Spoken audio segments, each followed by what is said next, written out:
My fiancée found out that her dad passed away over a month ago via a social media post, and now everyone in her family is shocked that we missed the funeral, but I'm still in shock at how they never tried to reach out to us at all. So I, 27M, proposed to my fiancée, 26F, back in March. Her dad was the only person I talked to beforehand. I asked for his blessing and he was super kind about it. I only met him a couple times before that, but we had a good conversation and I could tell he really loved her. The thing is, I only met his wife, her stepmom, once, that same day. It was brief and polite, but that's it. Everything else about our engagement planning and updates was through her dad. Her dad has another kid with the stepmom, a teenage son, 17. My fiancée always kind of kept some distance from that part of her dad's life. It wasn't like she hated them or anything, just they weren't close. Her dad would check in, sometimes visit her on his own, but it always kind of felt like he had two separate families. I never really thought too hard about it. It just was what it was. Then in April, while we were starting to figure out the engagement party and save the dates and all that, he passed away. We didn't even know. We didn't hear anything from anyone. No call, no text, not even a weird silence. Nothing. We only found out this week because one of her cousins posted something online about missing him after the funeral and my fiancée texted them like, "What do you mean, the funeral?" And they were like, "Everyone was surprised you didn't show." She just shut down. I think she's still in shock. Her dad is gone. She didn't get to say goodbye. She didn't even get told he was dead. The funeral already happened. She missed it. And no one told her. Not her stepmom, not even her own brother, not anyone. And what makes it worse is, now that she's tried to reach out to people, cousins, her aunt, even her dad's friend, she keeps getting these weird half responses that make her feel like she should have known or been there. Like they're judging her for not showing up, when nobody invited her in the first place. She keeps asking me if she did something wrong. She's wondering if her dad was mad at her. I do think he was happy for us, but now I don't even know what's true anymore. I guess I just don't understand how something like this happens. I know grief makes people act strange and there might be stuff we don't know. I don't want to assume the worst about her stepmom. Maybe she was overwhelmed, or didn't have our contact info, though I feel like she must have had some way to reach out. But I also don't want to make excuses for someone who let my fiancée find out her dad died a month later from a Facebook post.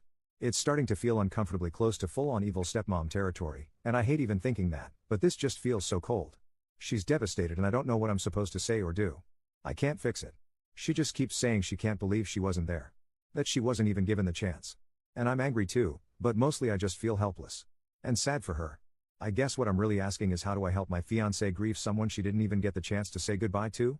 She keeps wondering if her dad was upset with her, or if she missed some sign, and now the way her family's reacting is only making her feel worse. I want to support her without making her feel like she has to perform grief on anyone else's timeline, or carry blame for something that was never her fault. Update 1. We finally found out where her dad was buried, and I managed to get in touch with her half-brother. When I showed her who I thought it was, she panicked and did not want anything to do with it.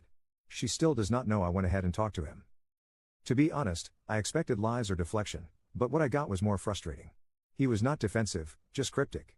He said he knows exactly why her side of the family cut her off and that she knows too. He would not tell me what it was and just kept saying I should ask her because I would not believe him anyway. Then he added, sarcastically, that if she is even capable of telling me the truth, I would already know.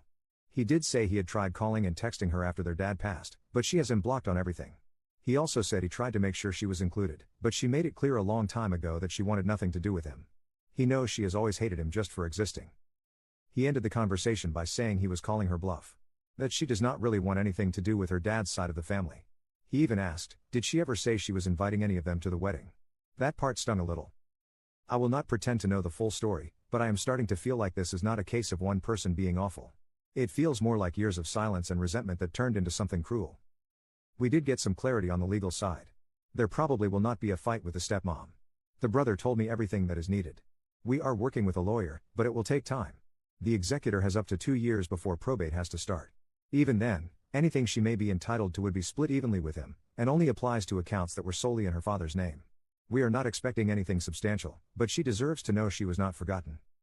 Since real closure is out of reach, we are creating our own. Someone suggested planting a memorial tree. We love that idea. We are currently looking for a good starter tree, and she is going to write her father a letter to bury under it. It is not a solution, but it is something real and peaceful she can hold on to. There probably will not be another update. I am realizing that trying to untangle her family's damage might only hurt our relationship. If I want a healthy marriage, I need to protect her peace more than I need to win a fight that was lost a long time ago. Update 2. I've taken time to process everything before writing this, because I wanted to be clear-headed and fair.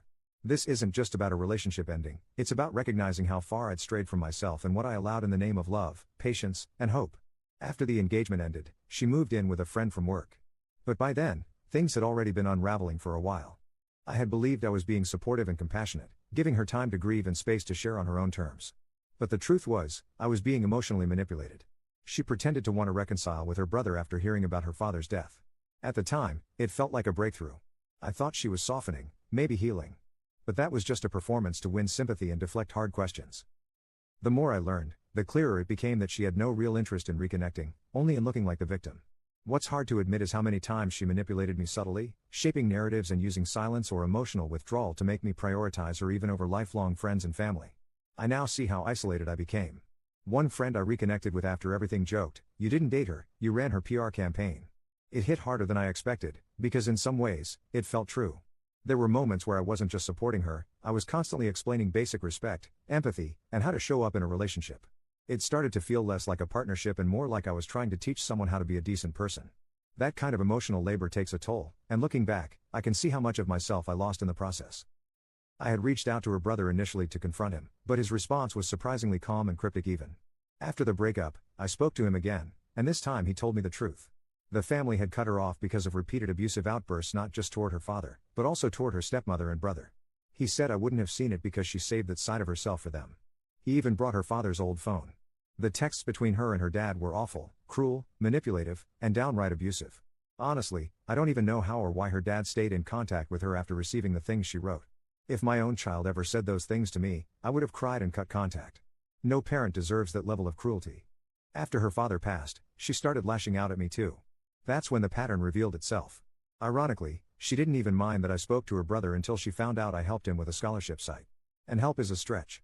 I mentioned the Common App, something I always bring up when college comes up in conversation. It's not some special effort. I've told my own cousins the same thing. It's a single application site that makes you sound like you know your stuff and gets kids on track fast. If they apply through it, they're pretty much guaranteed to get into somewhere. She knew this. She had seen me do it with my family. But this time, she twisted it into a betrayal like I'd committed some criminal offense. She realized I had spoken to her brother because I showed her a Reddit post to help her understand where I was coming from. That's when everything shifted. Even then, I didn't end things immediately. I asked if we could slow down and delay the wedding. Instead of meeting me with honesty or reflection, she shut down and turned hostile. Maybe it was her way of pushing me away, but if so, it worked. After the breakup, she kept reaching out, apologizing, saying she'd get help. But I had already asked her to consider therapy earlier in our relationship, and she refused every time. Now that everything has come to light, I can't see myself marrying her, much less raising a child with someone who hides so much, lashes out when cornered, and only offers change when everything is already broken. My family has been nothing but supportive through all of this. My sister is even staying with me right now.